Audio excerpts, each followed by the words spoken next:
नमस्कार, मैं हूं विजय लक्ष्मी। रूबरू बिहार पर आज दिन भर की बड़ी खबरों में आपका स्वागत है। चलिए जानते हैं देश प्रदेश की अब तक की बड़ी खबरों को।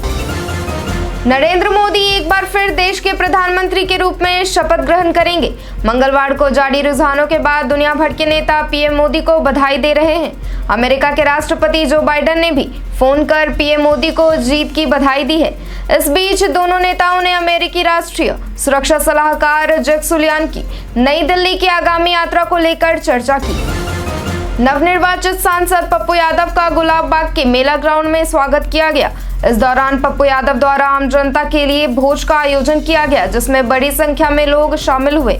अपने संबोधन में पप्पू यादव ने कहा कि पूर्णिया की सभी जाति और वर्ग के लोगों ने उन पर भरोसा जताया है।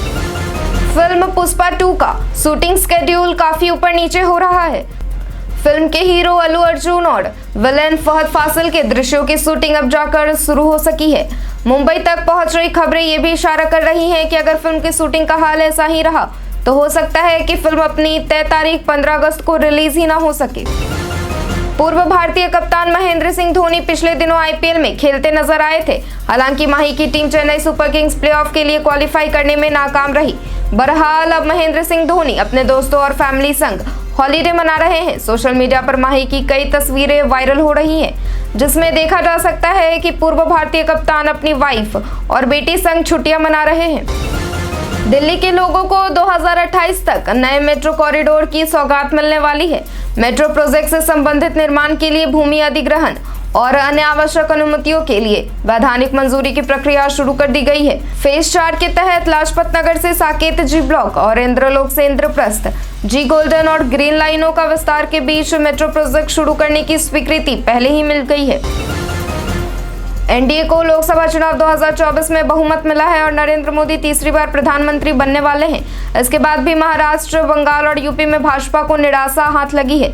इसी बीच बंगाल में पार्टी में आपसी कलह तेज हो गई है। पार्टी के कई नेताओं ने राज्य के प्रभारियों पर ठीकरा फोड़ा, लेकिन किसी का नाम नहीं लिया गया। बिजनेस टुडे में प्रकाशित रिपोर्ट के मुताबिक चंद्रयान 3 मिशन में काम करने वाले एरोस्पेस साइंटिस्ट पार्थ तिवारी का कहना है कि अब तक इसरो आत्मनिर्भर नहीं हुआ है। उन्होंने इसकी 3 वजहें भी बताई। उनमें एडवांस टेक्नोलॉजी तथा सीमित पहुंच, रिसर्च और डेवलपमेंट के लिए पर्याप्त फंडिंग नहीं मिलना और नियामक के काम में आने वाली बाधाएं शामिल हैं। पंजाब में ऑपरेशन ब्लू स्टार की बरसी पर आज अमृतसर में हालात तनावपूर्ण हैं।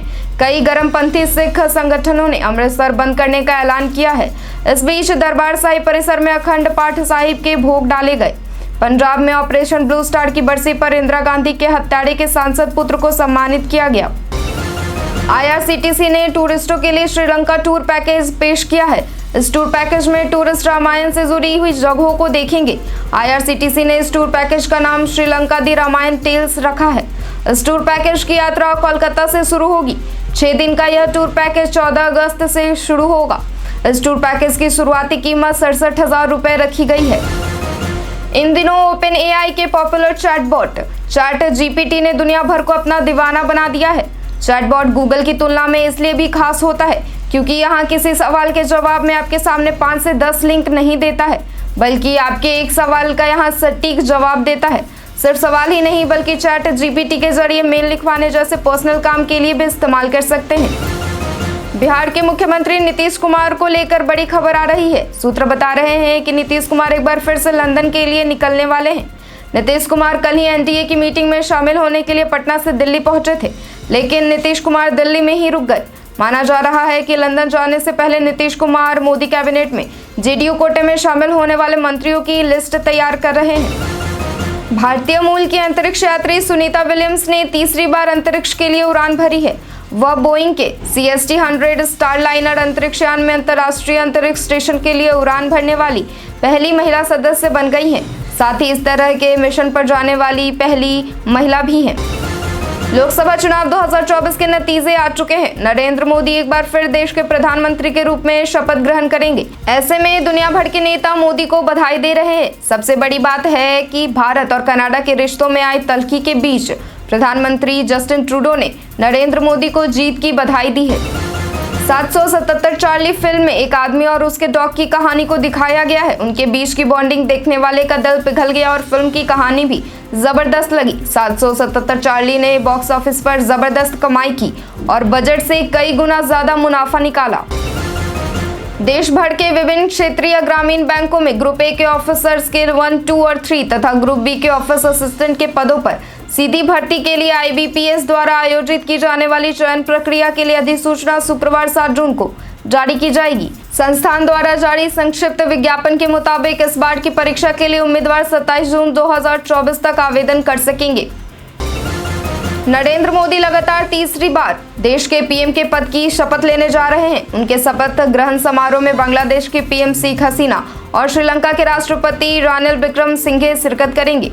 सूत्रों के मुताबिक नरेंद्र मोदी 8 जून को रात 8 बजे शपथ ले सकते हैं। शपथ ग्रहण समारोह में भूटान, नेपाल और मॉरिशस के नेताओं को भी आमंत्रित किए जाने की संभावना है। लगातार दूसरे दिन शेयर मार्केट में उछाल है। सेंसेक्स 851 अंकों की उछाल के साथ 75,234 पर पहुंच गया है, जबकि निफ्टी 267 अंकों की उछाल के साथ 22,887 पर है। इस उछाल के बावजूद निफ्टी टॉप लूजर की लिस्ट में Hindustan Unilever, Hero MotoCorp, Divi's lab, national India और सन फार्मा जैसी कंपनियों के शेयरों में गिरावट है। अमेरिकी chip maker Nvidia Corp Apple को पछाड़ कर दुनिया की दूसरे सबसे मूल्यवान कंपनी बन गई है। एनवीडिया का बाजार पूंजीकरण $3 लाख यानी करीब 250 लाख करोड़ से ज्यादा हो गया है। इस ऊंचाई पर पहुंचने वाली एनवीडिया कॉर्प दुनिया की पहली कंप्यूटर चिप कंपनी बन गई है। विश्व स्वास्थ्य संगठन WHO ने मेक्सिको में हुई एक व्यक्ति की मौत को बर्ड फ्लू के H5N2 वेरिएंट से संक्रमित दुनिया का पहला मानव केस बताया। रॉयटर्स के मुताबिक WHO ने बुधवार को कहा कि अप्रैल में मेक्सिको में एक व्यक्ति की मृत्यु हो गई थी, जिसे पहले से स्वास्थ्य संबंधी जटिलताएं थी और वह बर्ड फ्लू से संक्रमित हो गया था। प्रशांत किशोर ने दावा किया था कि 2024 में भी एनडीए और भाजपा 2019 वाला प्रदर्शन दोहराएगा। वहीं योगेंद्र यादव ने इस बात का दावा किया था कि भाजपा अकेले खुद के दम पर चुनाव नहीं जीत पाएगी। प्रशांत किशोर ने योगेंद्र यादव का नाम लेते हुए कहा था कि उनके दावे गलत हैं, लेकिन यहाँ तो उल्टा हो गया। प्रशांत किशोर के दावे गलत साबित हो गए। गुजरात में सरकारी अधिकारी आजकल अवैध संतुष्टि के मामले में काफी विचारशील हो रहे हैं। आसान मासिक किस्तों में पैसा ले रहे हैं ताकि नागरिकों को उनकी मांगों का बोझ महसूस न हो। EMI में रिश्वत का पैसा लेने की प्रथा लोकप्रियता हासिल कर रही है और गुजरात भ्रष्टाचार निरोधक ब्यूरो के अधिकारियों का कहना है कि अकेले इस साल ऐसे 10 मामले सामने आए हैं। लोकसभा चुनाव के परिणाम के बाद बिहार विधान परिषद के सभापति का बदलना तय माना जा रहा है। इसके अलावा कई विधायकों और 2 राज्यसभा सांसदों के लोकसभा चुनाव जीतने के बाद इन सीटों पर उपचुनाव होने की भी पूरी संभावना है। इस बार 2 राज्यसभा सदस्य भी लोकसभा चुनाव जीत गए हैं। बिहार में 40 सीटों के लिए हुए चुनाव में इस बार एनडीए को 10 सीटों पर मात मिली और 30 सीटें ही इस बार गठबंधन को मिला, जबकि इस लोकसभा चुनाव में बसपा के तमाम प्रत्याशियों को करारी हार का सामना करना पड़ा। यूपी में कभी सरकार बनाने वाली मायावती की पार्टी बसपा का प्रदर्शन इस बार उत्तर प्रदेश समेत बिहार में भी दयनीय रहा है। बिहार के कई जिलों में आज सुबह अचानक मौसम बदल गया, जब तेज आंधी के साथ बारिश हुई। मौसम विभाग ने अगले 3-4 घंटे तक तेज हवाओं के साथ बारिश और वज्रपात की संभावना जताई है। वहीं पटना में आज सुबह से मौसम सुहावना हो गया। वहीं गुरुवार तक दिन में मौसम के तेवर तल्ख रहे। राजभवन पटना में बुधवार को राज्यपाल राजेंद्र विश्वनाथ हार्लेकर ने आमोत्सव 2024 का पोस्टर एवं प्रतीक चिन्ह का लोकार्पण किया। इस मौके पर बिहार कृषि विश्वविद्यालय के कुलपति डॉक्टर DR सिंह और निदेशक उद्यान अभिषेक कुमार उपस्थित रहे। आमोत्सव कार्यक्रम में बिहार में पाई जाने वाली आम की विविधता को प्रदर्शित किया जाएगा। विश्व पर्यावरण दिवस के मौके पर वन एवं पर्यावरण मंत्रालय ने बिहार को बड़ी सौगात दी है। बिहार के नागी बर्ड सेंचुरी को रामसर साइट में शामिल करने का ऐलान किया है। इसके साथ ही रामसर साइट में शामिल होने वाले देश के वेटलैंड की संख्या 82 हो गई है।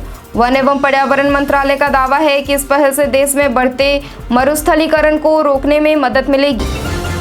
बिहार शिक्षा विभाग के नए अपर मुख्य सचिव S सिद्धार्थ ने विश्वविद्यालयों और कॉलेजों की वित्तीय स्थिति जानने और 2024-25 के प्रस्तावित बजट की राशि जारी करने को लेकर कुलपतियों की बैठक बुलाई है।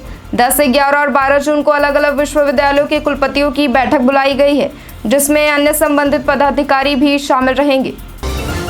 बिहार के मुख्यमंत्री और जेडीयू के अध्यक्ष नीतीश कुमार और राजद नेता तेजस्वी यादव ने बुधवार को एक ही फ्लाइट में सफर किया। दोनों ही नेताओं की फ्लाइट के अंदर बात करते हुए एक फोटो वायरल हो रही है, जिस पर अब तेजस्वी यादव की प्रतिक्रिया भी सामने आई है। तेजस्वी यादव ने कहा, यह सब बातें समय पर की जाती हैं, ये सारी बातें बाहर नहीं बताई जाती हैं, बाकी क्या होता है देखते रहिए।